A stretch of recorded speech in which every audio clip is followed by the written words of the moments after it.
This is Austin St. John, Jason, the original Red Ranger. You are watching the Morphin Network.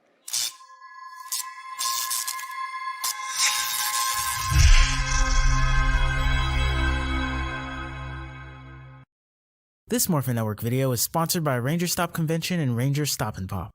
Have you ever wanted to see all your favorite Power Rangers together in one epic convention? Go to Ranger Stop! Ranger Stop and Pop! August 27th to the 29th, 2021! Atlanta, Georgia!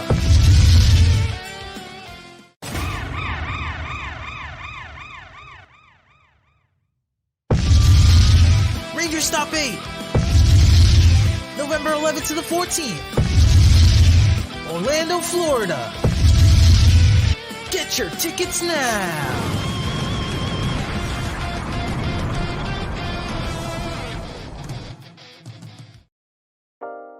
Carson's Corner is a black LGBTQ-owned small business. They sell merchandise and apparel on pop culture franchises such as Dragon Ball, King of the Hill, Sailor Moon, and of course and most importantly, Power Rangers. If you're interested in getting their amazing merch, be sure to check them out at carsoncorner.com. Link will be down below.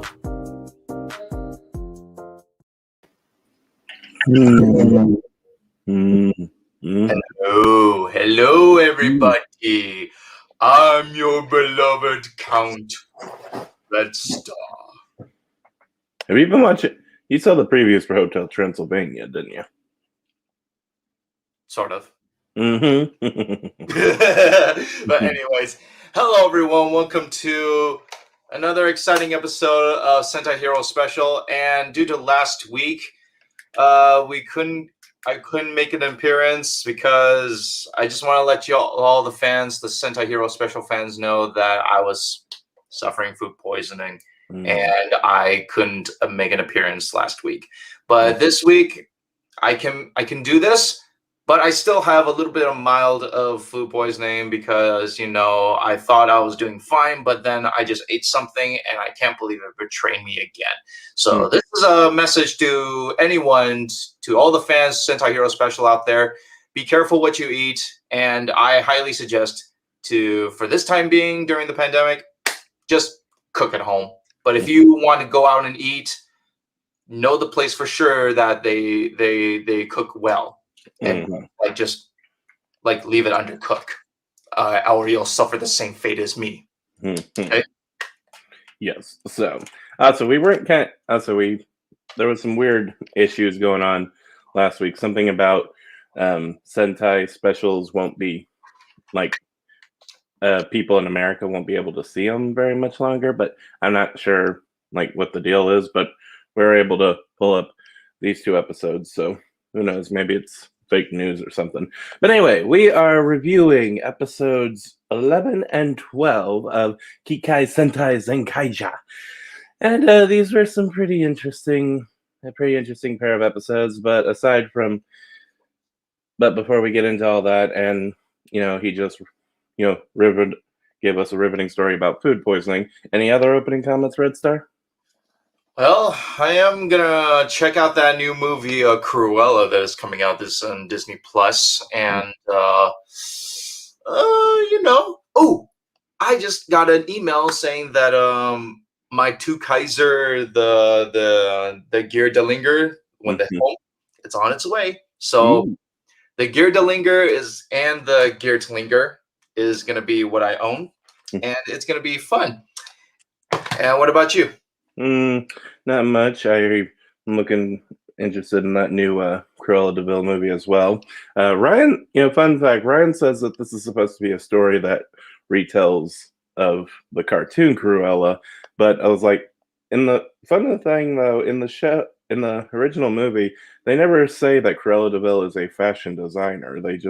She just said she's gonna make fur coats out of revenge. So it kind of who knows, it'll be interesting to see. Also, some Hocus Pocus 2 rumors that are coming out. Something about the original cast is reuniting, which should be amazing. Yeah. We'll probably be seeing that later this Halloween, so that would be awesome. And Yeah, that's about it. Also, a new Hotel Transylvania is coming out, which I assume is the reason why Red Star was just talking like a vampire. Anyway, Oh yeah. One more thing. You mentioned Hocus Pocus and stuff. So I just heard it from Funko News that they're releasing the Scooby Doo of the Hex Girls Funko. ooh. So if any of you Sentai Hero Special fans, Power Ranger fans are huge fans of Scooby Doo, you should know that there was a Scooby Doo movie, some kind of it's the witch hunt movie, and these punk goth rock bands called the Hex Girls. They're getting their official Funko, so it's 3, and they're only Hot Topic exclusive. So that's going to be awesome. Oh yes, the Hex Girls, they're great. That'll be awesome to have those. Anyway, so episodes 11. Red Star's taking the first one, and I will take the second one. Take it away. All right. So the first episode today is episode 11, and the title is called "The Demons in the Details." Now, it's called "Demons in the Details," but I don't know where the detail is. The whole movie, the whole episode is about tagging. Like, hey, you're it. Tag. You're it. You're it. No, you're it. No, you're it. Oh, if you tag me, I'm gonna have this this blue demon insignia on my head, and then it's gonna tell me not to, but I can't fight it. That I must tag you. I must tag you. Oh, run for it. Run for it. So our episode starts off with Kaito and Vroom and Flint. Yes, Flint, Katana, and Ricky. Like they're all in the supermarket, just enjoying their day. Where all of a sudden a monster appeared early. Wow, this is the first ever I've seen an episode where the monster appears like early in the first few minutes of the episode. Very shocking. And if you look closely at this monster, it looks like a lion. I don't know why this lion-looking monster would consider like a tag you're it monster.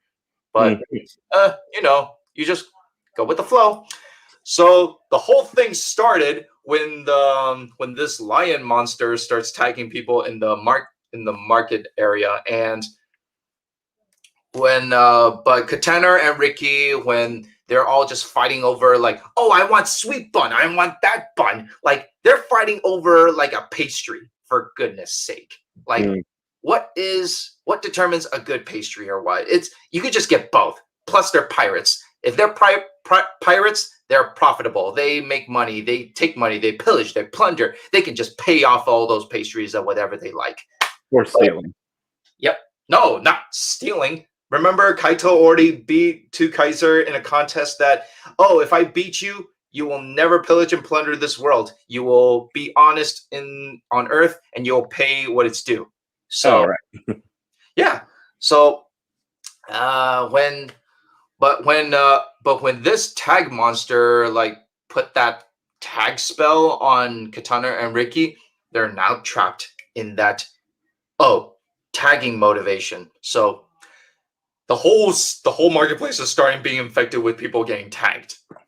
And as we move on, we knew Vroom would be a victim.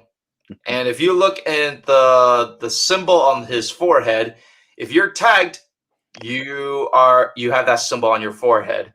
And this is interesting. Toji Tendo's evil plan for this episode is to infect the whole world, having this tag symbol on their head. So the whole world, like, if I tag Quasar Red, then he will have to tag everybody in his area. And when that area is done, it'll move on to the next area. It's almost like it's COVID. Yeah. Who would have thought the game of tag is so infectious? It's pretty infectious when we were kids, kindergarten or first grade, playing on the playgrounds, just tagging, you're it, I'm it. No, I don't want to go away. But yeah, that's Toji Tendo's plan. And I say it's the silliest plan, but it's working. But But as our heroes are trying to avoid themselves getting tagged, we are learning another side story from Flint. So Flint gave us a new detail about Katana and Ricky when they were humans. So Flint gave us a backstory that when they were back in SD-topia, if you look at this picture, they were young. They're humans. And well, of course, we knew that from the previous episode. But in this scene, they were fighting over something stupid. We don't know what, but it's got to be something. Stupid. Mm-hmm. It's got to be something stupid. But, brothers, they fight. They have their own different view of things. And when one or the other have different ideas, they bicker and batter and they go against each other. And then sooner or later, the inevitable happened. So these two brothers, they're fighting over something, and they're thinking like, hey, I can take down this enemy before you do. I don't think you can. No, I think you can. No, I don't think you can. I'm going to take him down before you can. And then when they both rushed in, Flint just gave us the details that, the reason they got cursed because they rushed into a fight. Mm-hmm. So they sealed their fate by becoming these little Gundam toys. And I would say this is a very sad story, and I do feel the pain in Flint just by looking at her, and I would be terrified to see like my youngest siblings to turn into that, and I will do whatever it takes to bring them back to normal. Mm-hmm.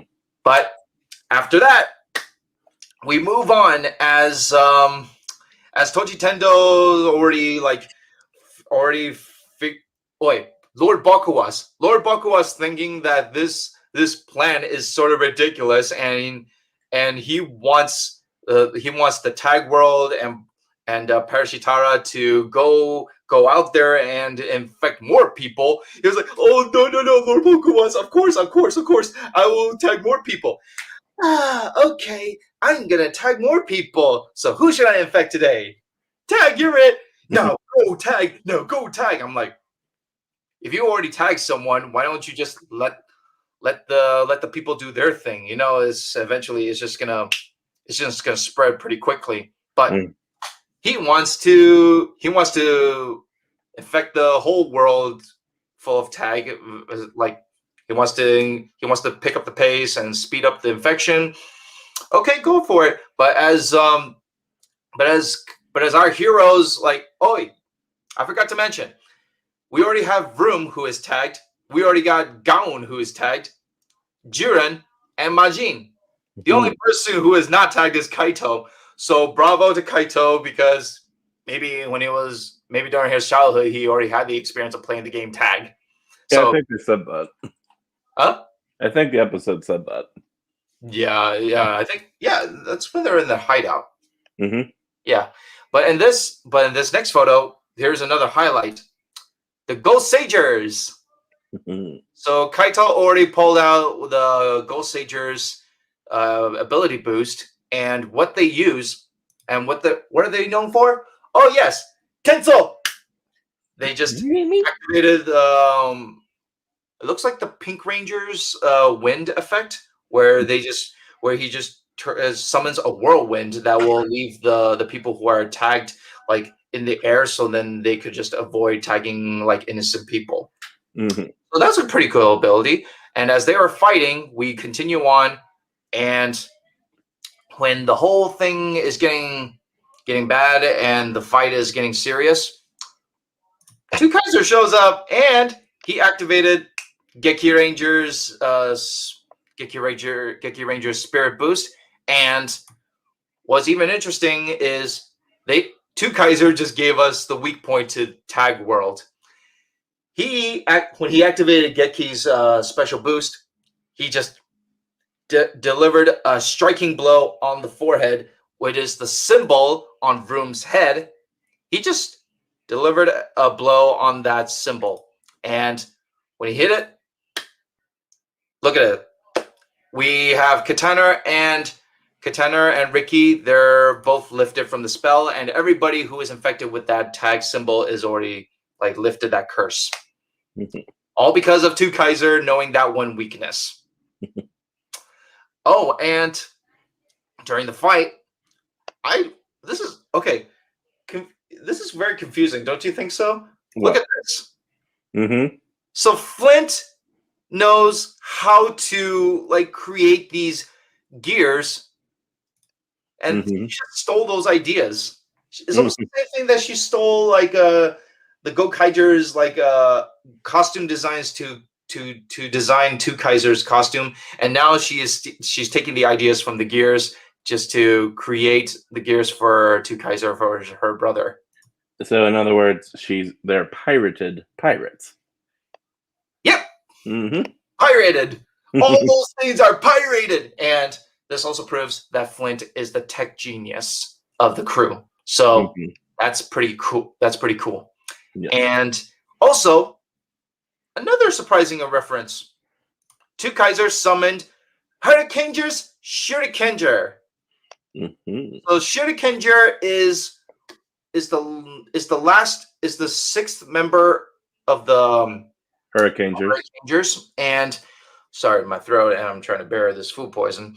Okay, so the Shurikenger, what's his ability? His ability is baseball, right? But it's funny.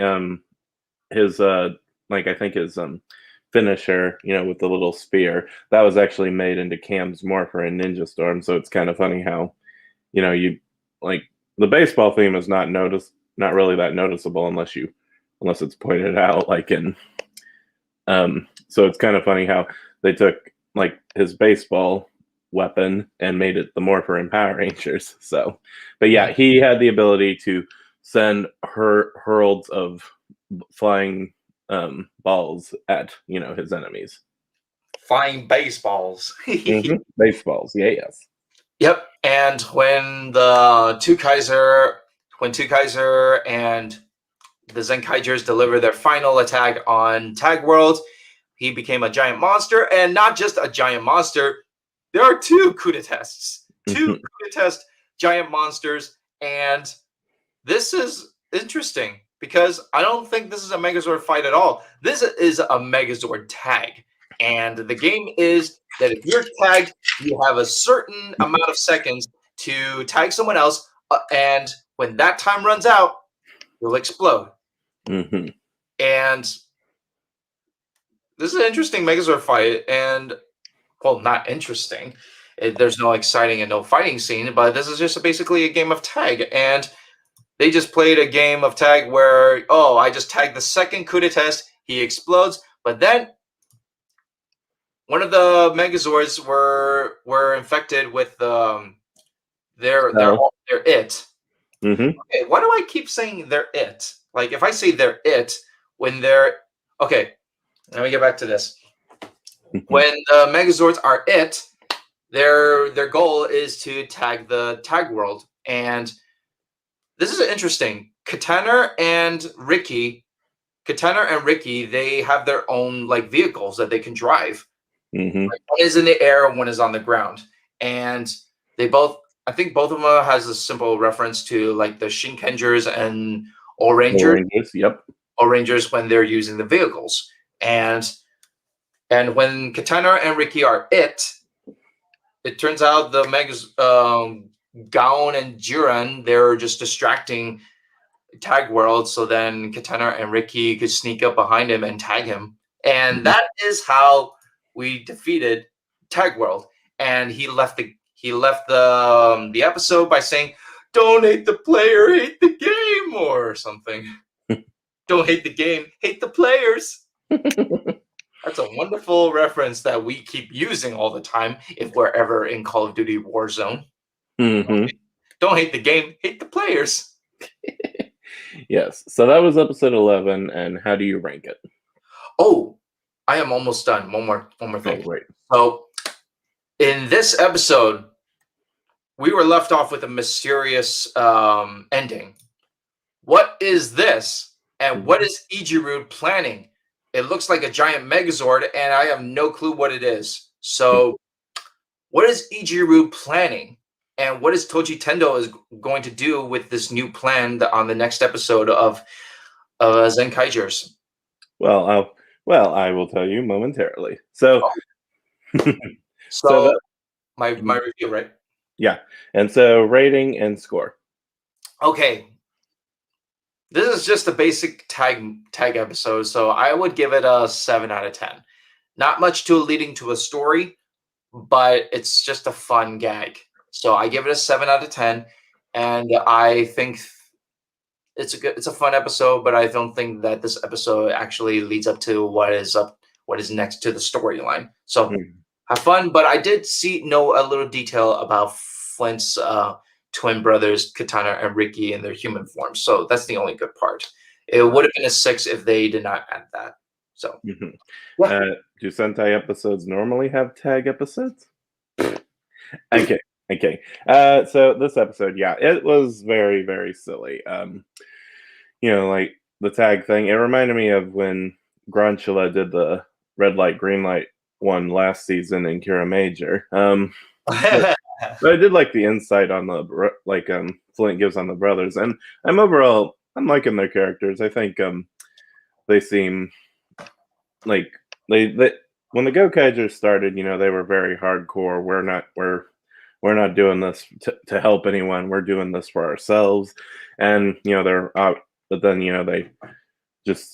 but then slowly over time they started warming up. Here, I feel like they break that mold very quickly, and like with these guys, they kind of did a little bit of that at first, but now it's but now we are kind of getting a little more into them, like we show that like how Flint feels guilty about what happened to her brothers and how she could have stopped it and stuff. So I do like that. Like I like the character bits in this. I just think this is once again a very goofy thing to cram like a big character revelation in. But overall, like I said, I think maybe 10, maybe 10. I think not 10, not 10. Maybe an 8 out of 10. Or 8. Yeah, 8 out of 10. I'm sorry, I'm muttering a little. Okay, so now we move on to episode 12 of Zenkaiger. It is called, can you get the banner down? Yeah. The slowest snail has the hardest shell. Meow. That sounds. Is there a snail reference in there? What? Is there a snail reference in there? Who knows? Maybe. So the episode begins with Bokawas asking Barashitara about, his next plan. And Gigas makes a little joke about his oil pressure. And we see Barashitara's just like, oh, you're so considerate. And Barashitara says he's going to keep working on this until Ijiru gets back with his plan. And, Stacy's just sort of standing there, looking all serious about this thing. And then we cut to Majin and Jurin. They're walking home. They're walking home from the grocery store, and they bump into some kids, and they think they're fanboying on them, but it turns out they actually like Two Kaiser more and start asking them various questions about him. And Jiren's just like, well, they're not really members of our team, but if you want an autograph, I can give you one. And the kids just kind of refuse, and the kids, refuse them, and then Vroom was kind of upset about that. And he's talking about how, do we really want to be associated with that pirate family? And the other Zenkaigers are, they're kind of okay with them. We see Kaito's okay with letting them do whatever they want. Gaon is just okay because they're human and they're cute, and Vroom is just all going, hey, they're Piratopia, their technology, all of it's so interesting, and I just want to learn more about it. So the other Zenkaigers, they're okay with them, but Majin and Vroom, they still think they're too reckless and always stealing their spotlight, and they're busting their butts too. And suddenly we see this weird monster, infect everyone like on this bridge with a slowing spell, making them move very slowly, And a clever little detail with this scene is like they even show like the water moving very slow as well. So, like it's only people within this area that can move super slow. But it it turns out that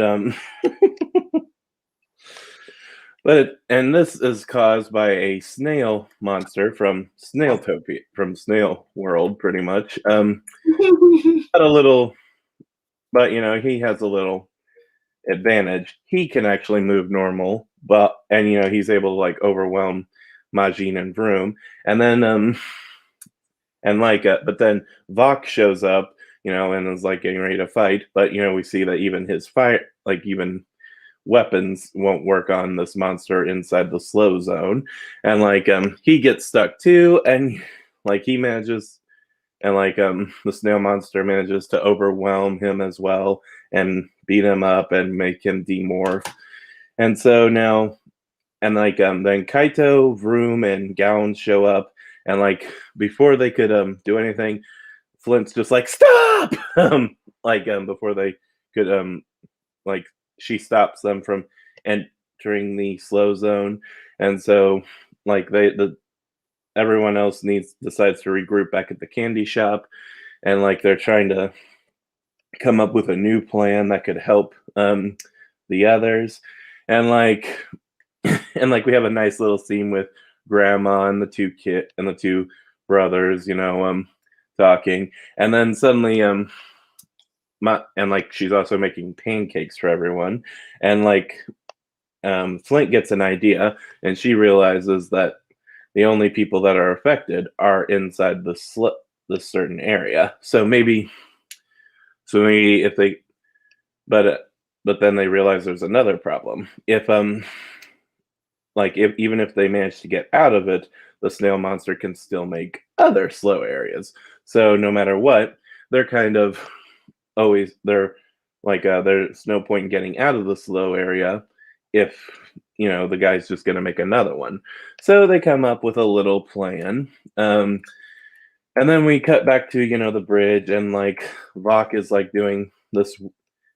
doing his dance move, and Majin and Juren, sorry, seem a little annoyed, and they're asking, aren't you worried, or do you think Flint and the others will help you? And he's just like, I wouldn't be the leader of this group if I had to completely rely on them. And we see the snail monster, terrorizing other areas in the city, slowing down the highway, and causing some other civilians, infecting some other citizens. And then Barashitara is just like, hey. It's funny, I actually got this I thought right when this was going on. He has three of the heroes, in his grip pretty much. So why didn't he just finish them off then? And Barashitara is just like, why didn't you just go beat them? And then he's just like, there's no need. And then he's like, this laziness will not stand. Go take them out. And it kind of reminded me of that whole Darth Vader going, I find your lack of faith I haven't watched much of Star Wars, but it's like, I find your lack of faith. I find your lack of faith disturbing. Yes, this lazy. I find your laziness disturbing. So Snail World runs it back to, finish the job, and it turns out Vok was actually doing his, pressure point dance, just to, for whenever the monster, was getting ready to attack him. But I do question, how would he have known where to put these? If, he didn't know. Could he predict the monster's attack or anything? But basically, he was just being prepared for when the others showed up. And then the other Zenkaigers arrive, and they use the gears of Turbo Ranger to, break the spell on the others, and also free the citizens. And what's funny about this is I don't know if Turbo Ranger actually had this speeding ability. We see it in Zenkaiger, and I also just saw a review of one guy, and I don't remember him mentioning it. But basically, the spell allows them to move super fast again, or is able to make them move normal. And by the way, if you're thinking Turbo as in Power Rangers Turbo, no. Turbo Ranger was one of the earlier 80s Sentai series. And what's funny though is when the Gokaigers did their little tribute to Car Ranger, they accidentally used the Turbo Ranger keys instead. So it's kind of funny how they kind of made a reference to Power Rangers then. And also I think Flint also does one too here. Can you take the banner down? Mhm. Can you take the banner down? Oh yeah. And she says, we use this power to Turbo Ranger's gears to shift you into Turbo. So, Oh no! No, they just took America's line. yeah, so it's kind of funny. Like they make a Power Rangers Turbo reference twice in the show with with the different Sentai. So so the team is back to so everyone's able to fight, and they morph, and they all kind of do like the roll call, but then when they all line up, Two Kaiser's just like, don't include me. And it's like, hey, then don't get on the line. So they do, the Zenkaiger, they do the Zenkaiger roll call and pose, and then the snail monster brings out the grunts, to fight. And this is something I actually did. I don't really remember this a lot in Rhea Soldier or Kira Major, but we actually see each team member fighting individually in this episode, and I don't know if I feel like that was something that was missing from the last two series. I could be wrong. I don't really remember a whole lot of times where we got to see each member fighting the monsters personally, but that was cool to see here, and glad, and I hope they keep that going. And so they all use their own abilities and weapons, and they managed to overwhelm the snail world monster, and they even used the Turbo Ranger keys again, or Turbo Ranger gears again, to counteract one of his spell, and they used that to wipe out the rest of the grunts, which was pretty clever, fast thinking. But then they managed to destroy the snail monster.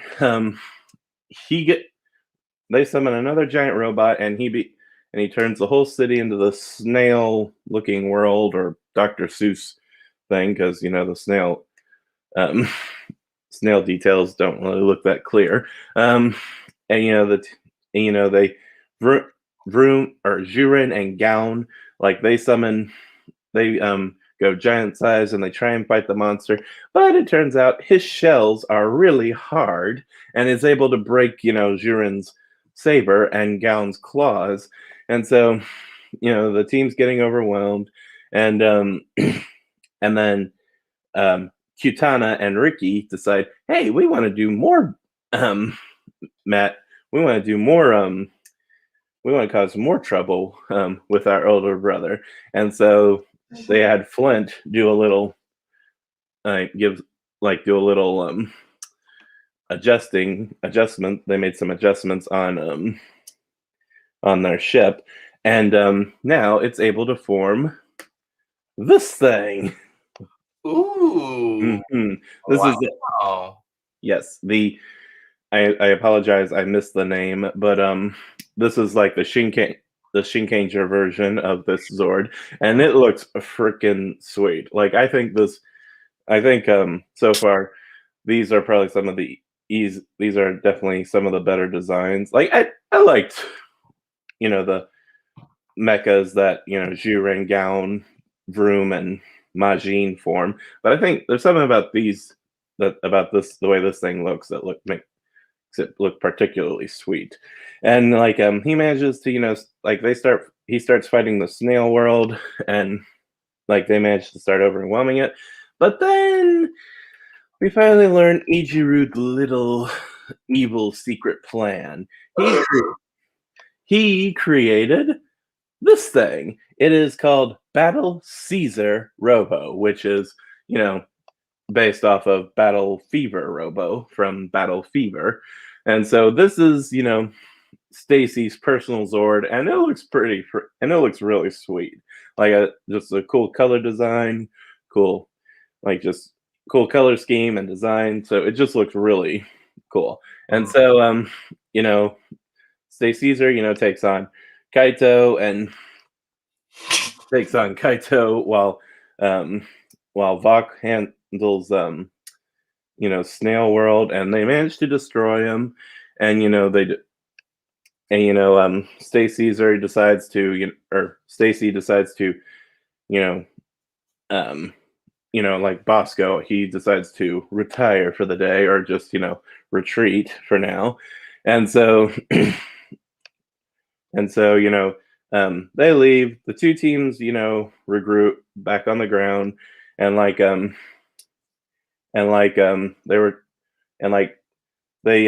Majin is Majin and Vroom, they said something about asking him why he always takes the spotlight. He's like, my siblings can help me, but I always finish the job. And they try and talk it out, but then the pirates leave, and they actually say aye or aye or something like that. And Yeah. it's like I don't remember the Gokaigers ever saying aye or Oh la la. or ever saying anything actually pirate related, like arg or anything. But they leave, and Majin and Vroom or Majin and Jurin are still annoyed by his stubbornness. It doesn't seem like they're fully working together yet, and that's where the episode ends. So anyway, so overall, this episode I think it was a little better than the last one. Yeah, like I said, the Snail World was a bit of a silly thing, but it was effective in this episode. And also, the new mechas look cool. I think this was a great start for Two Kaisers Robo, but I feel like this wasn't the best introduction for Stacy's Caesar Robo, because like I said, we didn't really get to see much of its abilities, or its attacks, or prove that it's a formidable opponent for the others. It just kind of shows up and takes on Kaito, while Two Kaiser handled off the Snail World. So I think this, like I said, good intro. I think, like I said, like I've been saying a lot, I think this could have been a two-parter, where part one handles the snail stuff and then ends with Stay Caesar's introduction, and then the next episode they start fighting it, and try and figure out its weaknesses and stuff, and then they introduce the next two robos. But overall, like I said, I think it's better than episode 11, and I might give it a 9 out of 10. So what did you think? I give it a 9 as well, because this is good, because I like that Stay Caesar has his own Megazord, and with that sword of Stay Caesar's Megazord, it kind of reminds me of my name is Big Stay Caesar Robo. You killed my father. Prepare to die. It's almost. I'm sorry. That sword kind of looks like that long sword. Kind of reminds me of that French sword or rapier that was used from the Princess Bride. That was hilarious. But overall, I like this episode. The villain has his own Megazord. The Katana and Ricky, they have their own Megazord form as well. And Two Kaiser, I think this is a good episode where Two Kaiser is starting to realize that, hey, hey, maybe we could work as a team. This is every team up needs to have a beginning, and we all with Gokaigers, they didn't get along in the beginning, but they know that their true motives are that is to defeat the Zangyaks, and they decide to work together until that is over. Mhm. Yeah. So Mhm. good episode. I love it. It's the story is going to go on this episode. So that's why I give it a 9 out of 10. So great Mhm. episode. Mhm. All So, right. so now what? Comment time? Yes. So let's go to our comments. Oh, we have Prathamish today. Hi guys. Hey. Hey. Okay, and take care, Clement, and stay healthy. I am healthy. It's just that I can't believe the food betrayed me so much. Oh my gosh. All Just right. when you're older and your body betrays you in other ways. I don't know, man. Because I don't know. Episode 11 was good. It was like, don't touch me chasing. Pretty much like, don't touch me and social distancing, please. And Prathamish says, favorite line of Gaon saying to Kaito, I'm sorry, Kaito. Run for it. Yes, it was hilarious how the tag was kind of like a metaphor for, a virus spreading, and like Vroom shows up at the candy shop saying, I knew I'd find you here. I knew. Tag.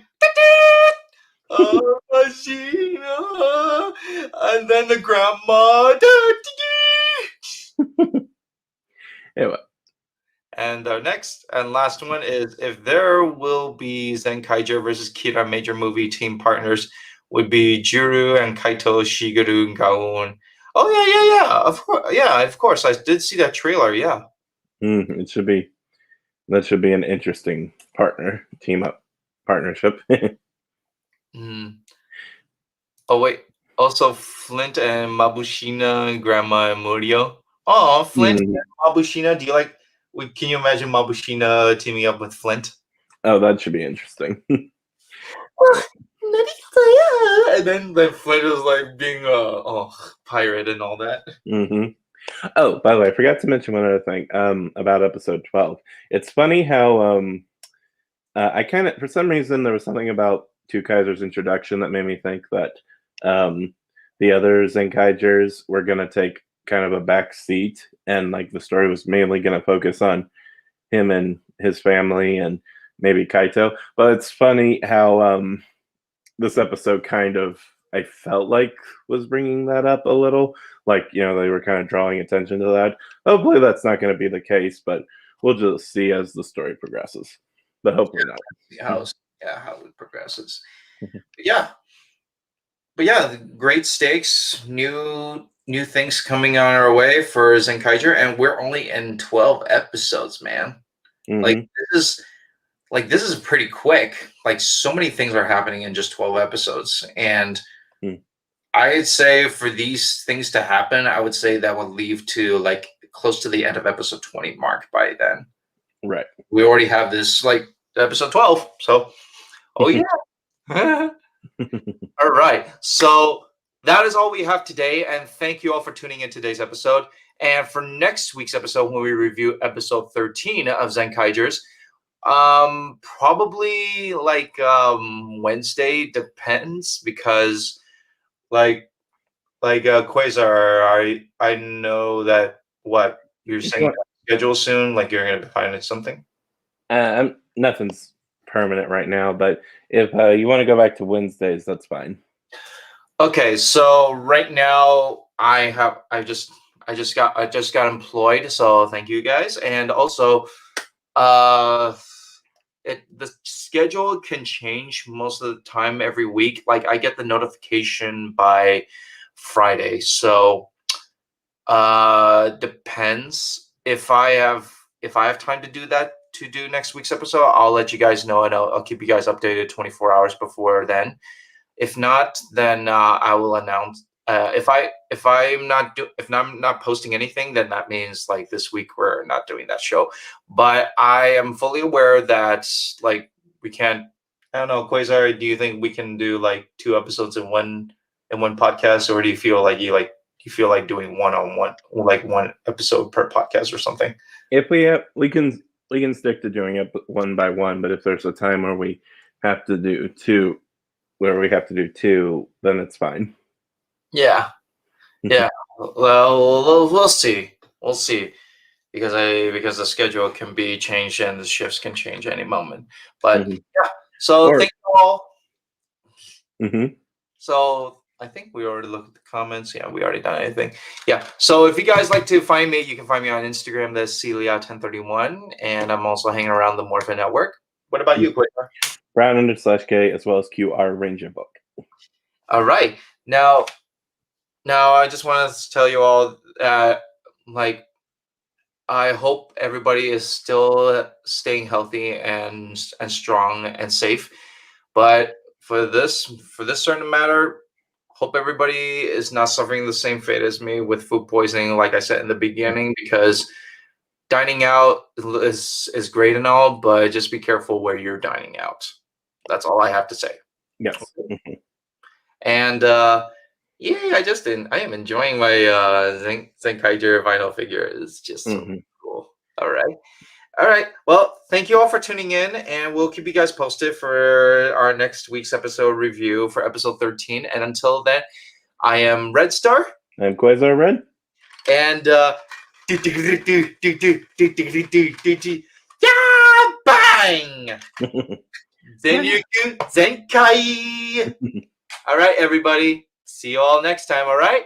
Have a good weekend or have a good week. Okay. Peace. Peace.